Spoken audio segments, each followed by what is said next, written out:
Mimi Ngolo Mwaniduku Malenya, kaimu mkuu wa wilaya Mbinga, na kukabidhi Mheshimiwa Kapecha Mandile mwenge huu wa uhuru ukiwaka na kumeremeta. Aidha na kukabidhi pia wakiza mwenge kimkoa na pamoja na waandishi wa habari. Aidha ninakukabidhi viongozi hawa wakiwa na afya njema na ninakutakia kila laheri ndani ya manispaa ya wilaya ya Songea. Mungu akusaidie.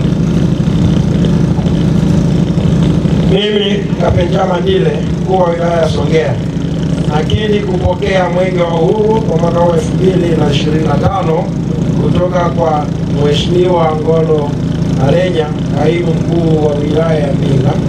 Nimepokea mwenge huu ukiwa unawaka na unameremeta.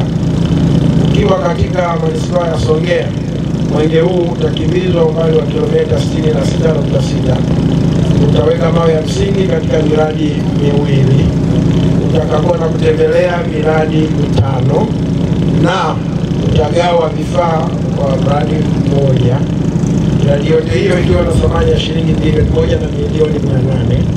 Na kati ya hizo bilioni 1 na milioni 100 ni fedha kutoka manispaa ya Songea, milioni 600 ni fedha kutoka serikali kuu, milioni 30 ni fedha kutoka kwa wahisani, na milioni 4 ni kutoka kwa nguvu za wananchi wa manispaa ya Songea.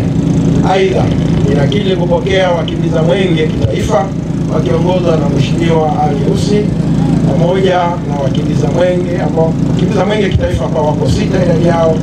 Nakiri pia kupokea wakimbiza mwenge ngazi ya mkoa na waratibu wa mwenge mkoa, na pia nakiri kumpokea mratibu wa mwenge kutoka makao makuu ofisi ya waziri mkuu ambaye ni mmoja. Naahidi wakiwa katika wilaya Songea tutatimiza wajibu wetu na watakabidhiwa katika wilaya inayofuata wakiwa na afya njema. Mwenyezi Mungu msaidie.